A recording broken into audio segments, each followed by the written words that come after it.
Assalamualaikum warahmatullahi wabarakatuh. Pada video kali ini, saya akan berbagi ilmu mengenai materi sintesis protein. Langsung saja kita simak penjelasannya. Pada video kali ini, kita akan membahas mengenai sintesis protein.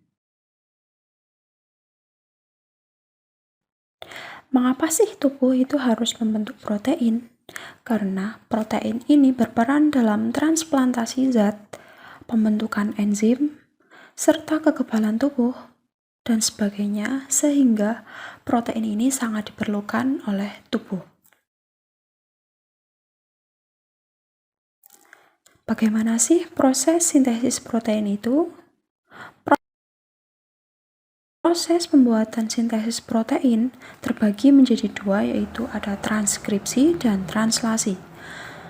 Transkripsi ini adalah proses pembuatan mRNA dari DNA,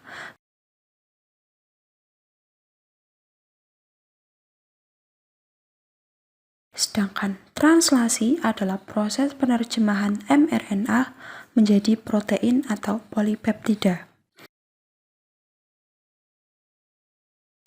Jadi, sintesis protein adalah proses pembuatan DNA menjadi mRNA, kemudian diterjemahkan menjadi protein. Tahap pertama yaitu transkripsi. Sebelumnya, untai DNA memiliki bagian promoter atau proses awal transkripsi dan terminator atau proses akhir dari transkripsi. Transkripsi terjadi di dalam nukleus. Terdapat 3 tahapan dari transkripsi, diantaranya inisiasi, elongasi, dan terminasi.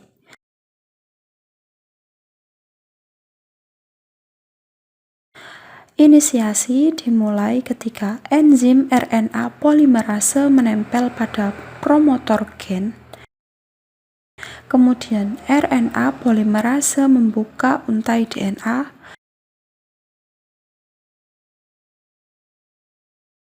dan membentuk mRNA melalui cetakan DNA template.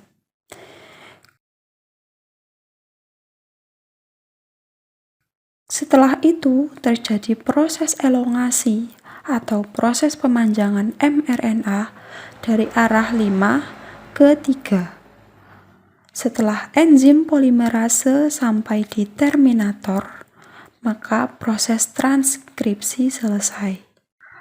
Proses itu dinamakan terminasi.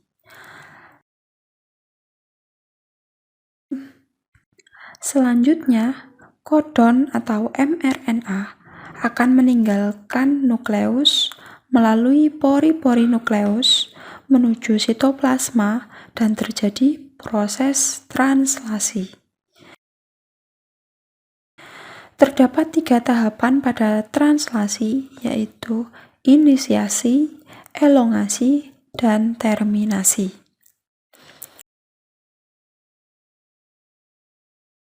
Pada proses inisiasi, mRNA ditempeli ribosom subunit kecil. Ketika sudah berada di start kodon, tRNA membawa antikodon atau sesuai pasangannya. Setelah kodon dan antikodon berikatan, ribosom subunit besar akan berikatan dengan ribosom subunit kecil. Ribosom subunit besar memiliki 3 daerah, yaitu daerah A, P, dan E.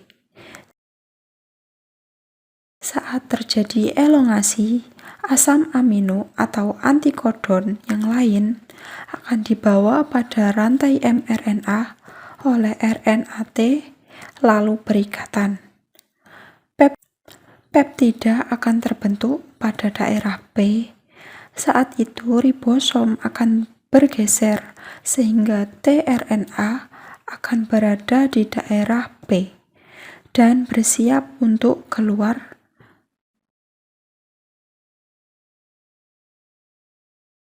Siklus ini akan berulang. Proses pemanjangan ini disebut dengan proses elongasi. Setelah sampai pada tahap terminasi, ribosom mencapai pada stop codon.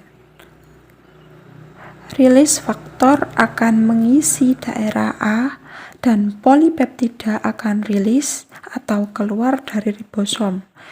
Dan ribosom akan berpisah dan bersiap untuk proses translasi yang baru. Polipeptida inilah yang disebut dengan protein.